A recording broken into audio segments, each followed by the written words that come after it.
The other day I was on Facebook and someone had put up on a post this Pew Research Center survey I'd like to share with you. El otro día yo estaba en Facebook y alguien había puesto esta encuesta de Pew Research Center y quiero compartirlo contigo. And this survey talks about the gay, lesbian, bisexual participation in the Christian religion.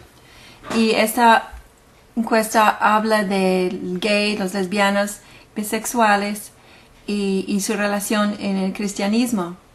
And it shows that 48% of the surveyed gay, lesbian, bisexuals consider themselves Christians. Y mostró que 48% de los gay, lesbianos y bisexuales se consideran cristianos. Now, when we consider Christian, the Pew Research Center identifies that as being Protestant, Catholic, Orthodox Christian, Mormon, Jehovah's Witnesses, or other Christians. Entonces, ellos consideran cristianos siendo protestantes, católicos, ortodoxos, mormones, testigos de Jehová y otros cristianos. And then there's other faiths involved also, Jewish, Muslim, Buddha, Hinduism. Y luego hay otros también incluidos como judaísmo, los musulmanes, budistas, el hindú. But there's a real strong belief that over almost half of the gay community, believes that they are Christians. Pero es muy claro que casi la mitad de la comunidad lesbiana o homosexual creen que son cristianos. One time I heard a story of a farmer. He was driving down the road one day and he saw this guy out in his front yard acting like a chicken. Un día escuché una historia de un granjero que estaba yendo un día en el camino y vio un hombre allá en su casa o enfrente de su casa actuando como un pollo. So he stops and gets out of his vehicle. He goes up to this man. He says, "What are you doing?" Entonces para su vehículo y sale y dice a ese hombre, ¿qué haces tú? And he says, "Well, I'm a chicken." Y el señor dijo, pues yo soy un pollo. And the farmer says, "What makes you think you're a chicken?" Y el granjero pregunta, ¿qué te hace ser pollo? Un pollo. And the man replied, I live in a chicken coop. Y el señor dijo, bueno, yo vivo en una casita para los pollos. And the farmer said, "That doesn't make you a chicken." Y el granjero dijo, eso no te hace pollo. He said, "Well, I scratch the ground for worms." Y él dijo, bueno, pues yo busco en la tierra para los gusanos. He said, "Well, sorry to tell you, but that doesn't make you a chicken either." Y él dijo, lo siento, pero eso tampoco te hace ser un pollo. And then the man says, "Well, what does make me a chicken?" Y luego el señor dijo, bueno, ¿qué es lo que me hace ser un pollo? He said, "You've got to be born a chicken." Y el señor dijo, tienes que nacer un pollo. Well, that's a little bit of a proverb, but the reality is this is the mindset. Es como un proverbio, pero la realidad es que esa es una manera de pensar. We could say to the gay, lesbian, bisexual community, "What makes you think you're a Christian?" Podemos decir a la comunidad homosexual, lesbiana o bisexual, ¿qué te hace pensar que eres cristiano?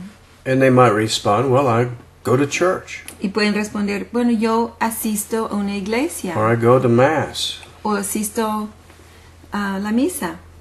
Well, just like the farmer told the man, that doesn't make you a Christian.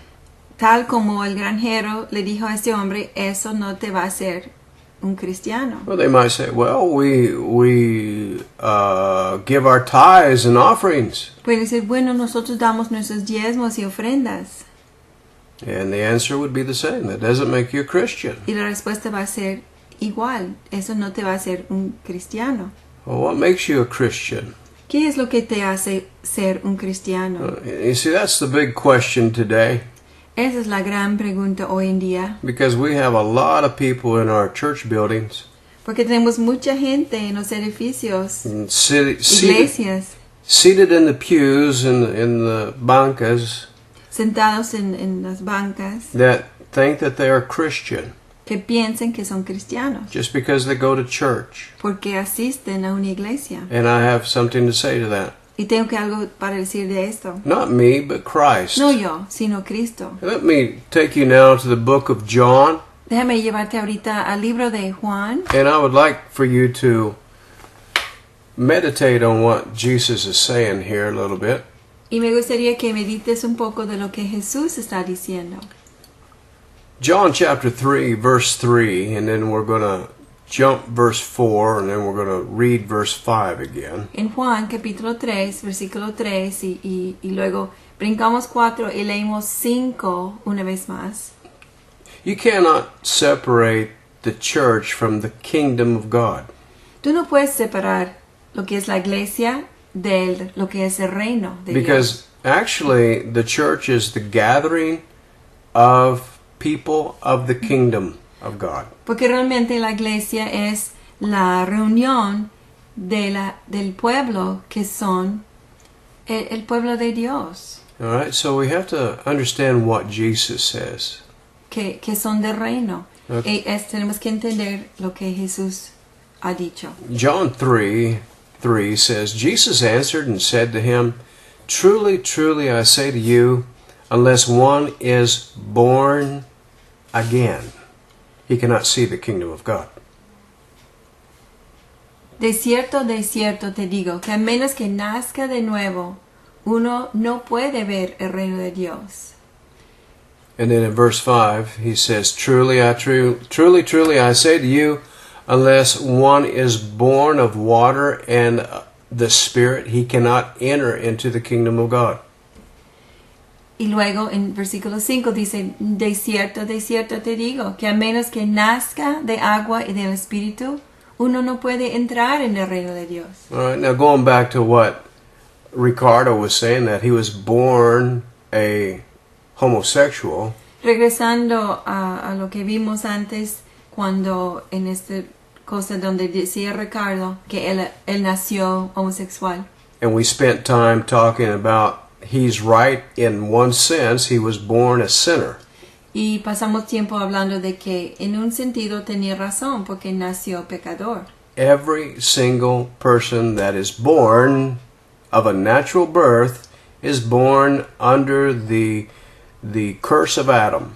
Cada persona que nace naturalmente está nacido bajo la maldición de Adán, Because it passes from generation to generation. porque pasa por generación a generación. And so Jesus now talks to Nicodemus and he says, Nicodemus, if you want to come into the kingdom, you're going to have to be born again. Entonces Jesús está hablando de Nicodemo y él dice, si tú quieres entrar en el reino, tienes que nacer de nuevo.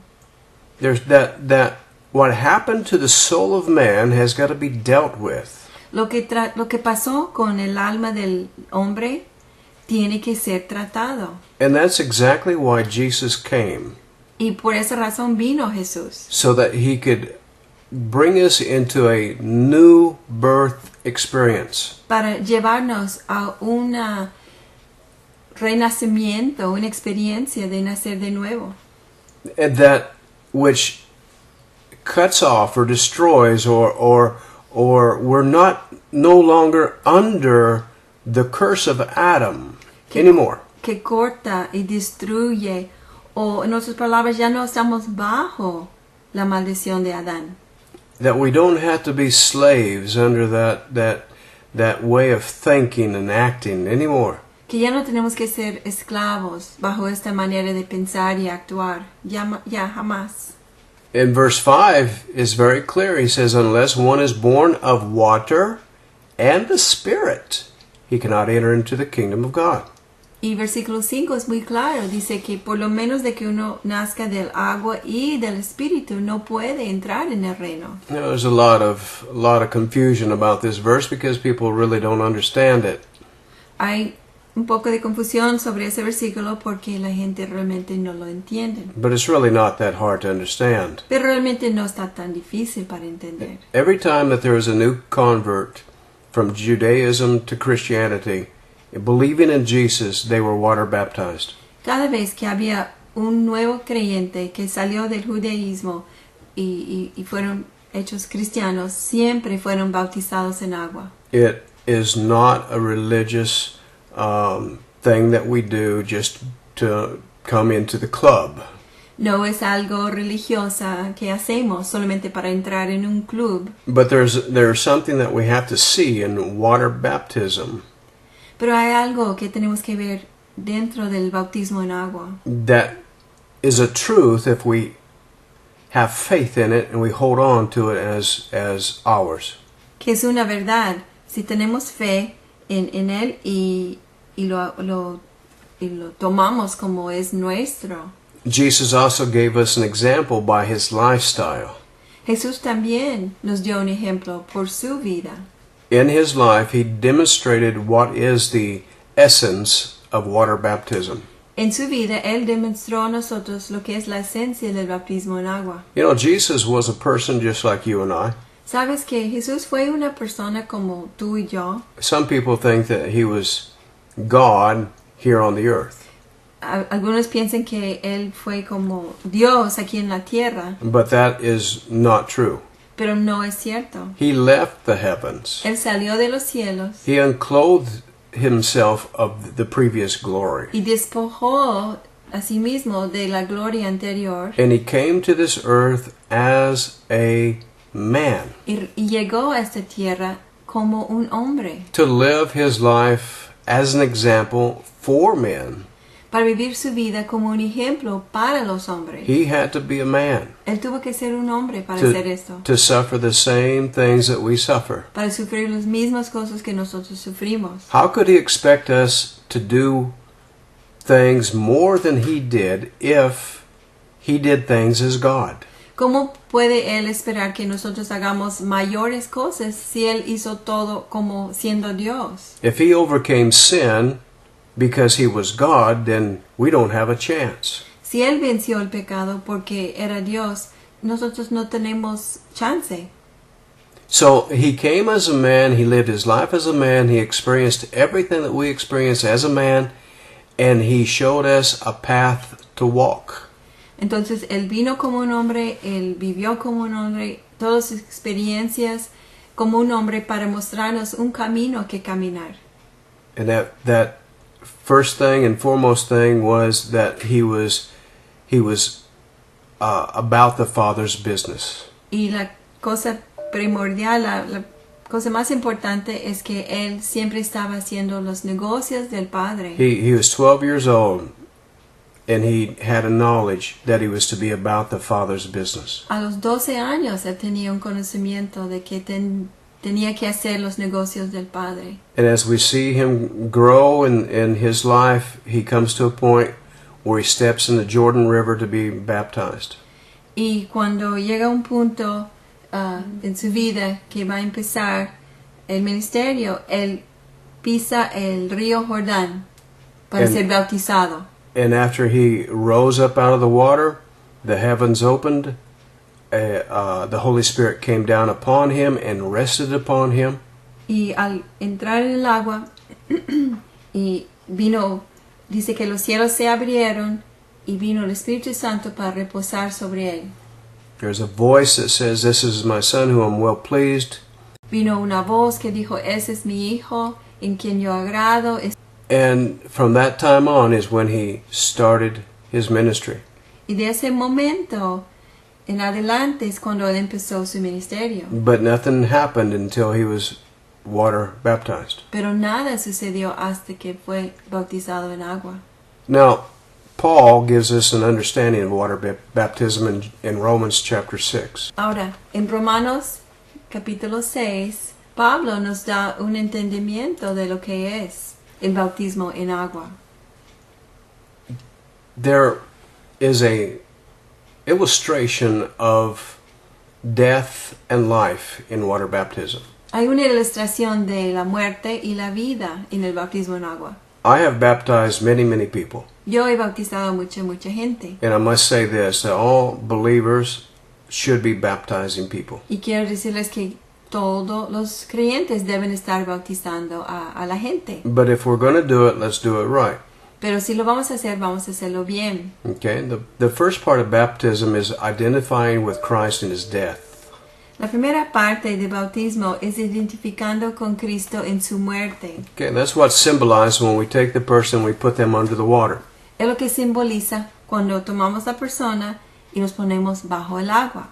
That is that the person is saying, I no longer live.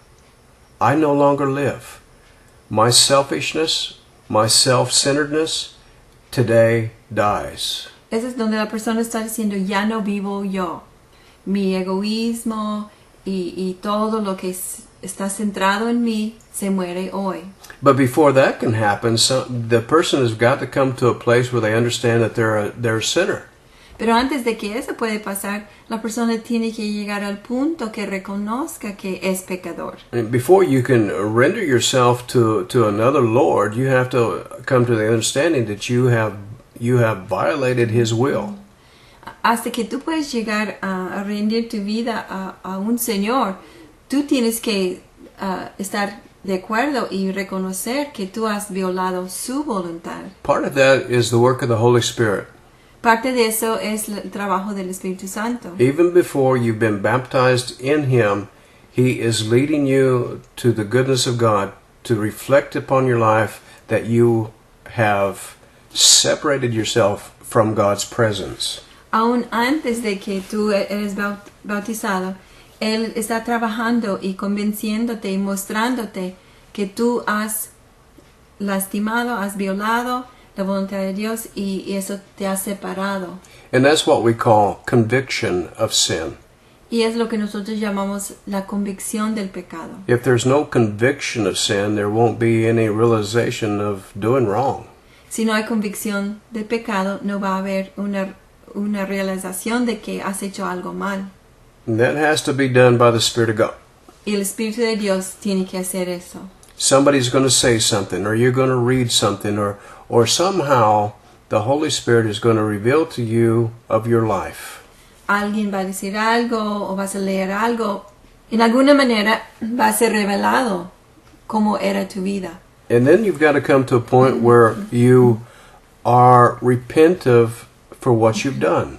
Y luego tienes que llegar a un punto que te arrepientes de lo que has hecho. That means that you realize that you have lived your life according to what you want rather than according to what God wants. Y esto hace que tú das cuenta que has vivido tu vida como tú quieres y no como Dios quiere. And there should be a sadness on your part. Y debe haber una tristeza de tu parte. It's a holy sadness. It comes from the deep within you that you realize that you have hurt your Father. Es una tristeza santa, es algo que viene muy profundo dentro de ti, que tú das cuenta que has lastimado a tu Padre. And you need to go to Him Y necesitas ir a Él in prayer. en oración. And you can do that because Jesus opened the door. He's standing there as the intercessor between you and God. Y lo puedes hacer porque Cristo ha abierto la puerta. Él está parado allá como intercesor entre tú y Dios, Padre. This is the only prayer of a sinner that God will hear. Es la única oración del pecador que Dios escucha. There are many people that pray to God, but they have no access to God because they have not received the intercessor of God. Hay mucha gente que ora a Dios, pero Él no los escucha porque ellos no han pasado por el intercesor de Dios. But God, by His Spirit, now brings the person to that place where he prays to God and asks for forgiveness. Pero Dios, por su Espíritu, lleva a esta persona a ese punto que Él ora y pide perdón por sus pecados, for the way that he's lived in the disobedience to God's will, por la manera en que ha vivido y la desobediencia a la voluntad de Dios, for the selfishness that he's displayed, por el egoísmo que ha mostrado, the self-will that he is exhibited. por exhibir su propia voluntad. That has to be dealt with. That has to come to a place where a man decides that what he has done is wrong. Eso tiene que ser tratado. Tiene que llegar el hombre a un punto que él da cuenta que lo que ha hecho es mal. And I've got to say, this is one of the hardest things for a man to do. Y tengo que decir que es la cosa más difícil para el hombre hacer. Because man, by his own fallen nature, thinks that he is right in all things. Porque el hombre, por su misma naturaleza caída, piensa que tiene razón en todo. My way, my will, my pleasure. Mi manera, mi voluntad, mi placer. But as God starts to deal with you, he starts to instruct you about it's not about you. Pero cuando Dios empieza a tratar contigo, te empieza a instruir que no se trata de ti. There's a verse in the Word I'm going to show here pretty quick. It says that you were made by God, or you're made, by God and for God. Un versículo que les voy a mostrar en un ratito que dice que fuiste hecho por Dios y para Dios. So the person has got to come to that place where he decides to repent. Entonces la persona tiene que llegar a ese punto que él decide arrepentirse. Okay, now part of that is death, Ahora, parte de eso incluye la muerte, which is part of the baptism. que es lo que hace el bautismo o es parte del bautismo. So when we put the person under the water, he's saying, it is no longer I that lives, but God, that Christ liveth within me. Entonces, al poner la persona bajo el agua, él está diciendo, ya no vivo yo, Cristo vive en mí. I die to myself. Yo me muero a mí mismo. I die to my self-ambitions. Yo me muero a mis propias ambiciones. I die to my self-pleasure. Yo me muero a mis placeres. I die to my liberties Me muero a mis libertades that people say that I have. de que la gente dice que yo tengo. And that's got to happen. Y tiene que suceder. You know, it happened to Jesus. Pasó a Jesús. He had to come to the end of his own desires. Él tuvo que llegar al fin de sus propios deseos. Even to resist the cross was a desire that he had. He was asking the Father. He said, "Father, if there be another way, please take this cup away from me." Aún resistiendo la cruz, él estaba pidiendo al Padre, Padre, si hay otra manera, quita de mí esta copa. But because he loved the Father so much, he decided that there's nothing more important than do the will of the Father. Pero por su gran amor para el Padre, él decidió, no hay nada más importante que la voluntad del Padre. And so he, after being in the garden praying 3 times, he finally says, "Not my will, but your will be done." Entonces, en el jardín, después de orar 3 veces, él dijo al Padre, no mi voluntad, sino la tuya. So we see that he came to a place of death, dying to himself to lay hold of the will of the Father.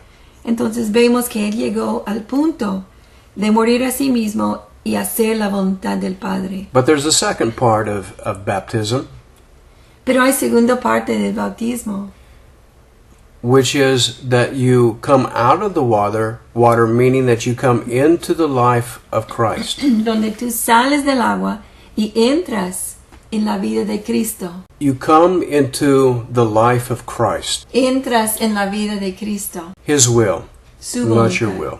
su voluntad y no la tuya. And so now I want you to turn your Bibles to Romans chapter 6. Entonces ahora vamos a Romanos capítulo 6 And here in verse 12 through 14, y aquí en versículos 12 a 14 there is a real strong truth that's being told to us. hay una realidad, una verdad muy fuerte que nos está siendo dado. I would like to start at verse 12, but I don't think that I should. Me gustaría empezar en versículo 12, pero no creo que debo. I think we should start in verse 14. Creo que debemos empezar en versículo 14. Because if you don't understand verse 14, you won't even have a clue about verse 12. Porque si no entiendes versículo 14, no vas a tener ni idea de lo que dice 12. Ricardo, if I could ever be able to speak to you person to person, this is what I would say to you in verse 14. For sin shall not master over you. Entonces, hablando otra vez a esta persona que está en Facebook, Ricardo, si yo podría hablar contigo, yo te diría que el pecado ya no se enseñoreará sobre ti. That means that sinful nature will not govern you. Eso significa que esta naturaleza pecaminosa ya no te va a gobernar. Or if any adulterer that's listening to me is no longer going to be a master over you. O cualquier adúltero que está escuchando, este pecado ya no va a tener señoreo sobre ti. Because why? ¿Por qué? Because you're not under the law, but you're under grace. Porque ya no estás bajo la ley, sino estás bajo la gracia. Now that word grace is very much misunderstood today. Ahora, esta palabra gracia no se entiende muy bien hoy en día. Some people just put a definition of unmerited favor of God. Algunos ponen la definición que es el favor que no mereces de Dios. Which is true, Que es cierto, but it's not all the definition. pero no es toda la You see, definición. when Jesus came, he came to establish a new covenant. Cuando Jesús vino para establecer un nuevo pacto. And part of that new covenant, according to Hebrews chapter 8, Y parte de ese nuevo pacto, según Hebreos 8, is that he's going to write his laws upon your heart and in your mind. es que va a escribir sus leyes sobre tu corazón y tu mente. That's an influence of the Holy Spirit upon your mind, your thoughts. Esa es una influencia del Espíritu Santo sobre tu mente y tus pensamientos. That's an influence of the Holy Spirit on your heart where you make your decisions. Es una influencia del Espíritu Santo en tu corazón donde tú haces tus decisiones. You are not going to be alone. He is going to be with you. No vas a estar solo, Él va a estar contigo. Once you make him master, he becomes your master. Una vez que tú le haces Señor, Él se convierte a ser tu maestro And he starts to teach you and lead you. y empieza a enseñarte y guiarte. And because of that, Y por causa de esto, we have the ability to overcome. tenemos la habilidad para vencer. So now if we look at verse 12, Ahora viendo versículo 12, it says, Therefore do not let sin reign in your mortal body. dice, entonces no dejas que el pecado reina en tu cuerpo mortal. Now just the way that's put, therefore do not, Solamente el hecho de que dice, no lo hagas, that tells me that I have a choice in this matter. me dice a mí que tengo una elección en este asunto. I can or I cannot. ¿Puedo o no puedo? But he says, do not let sin reign in your mortal body so that you obey its lust. Dice, no deja que el pecado reine en tu cuerpo mortal para obedecer sus malos deseos. Ricardo, there's a way out of this Ricardo, hay una salida so that you do not obey that thing that tells you to do this. para que no obedezcas esa cosa que te está diciendo, hazlo. And do not go on presenting your members of your body as sin, as instruments of unrighteousness. Y no sigues presentando sus miembros al pecado como instrumentos de injusticia. But present yourselves to God. Pero preséntate a Dios. Hear that? Present yourselves to God ¿Escucharon eso? Preséntate a Dios. as alive, Como vivos From the dead. y de entre los muertos. and your members as instruments of righteousness to God. Y sus miembros como instrumentos de justicia a Dios. No longer to live for self, but for God. Ya no viviendo para sí mismo, sino para Dios.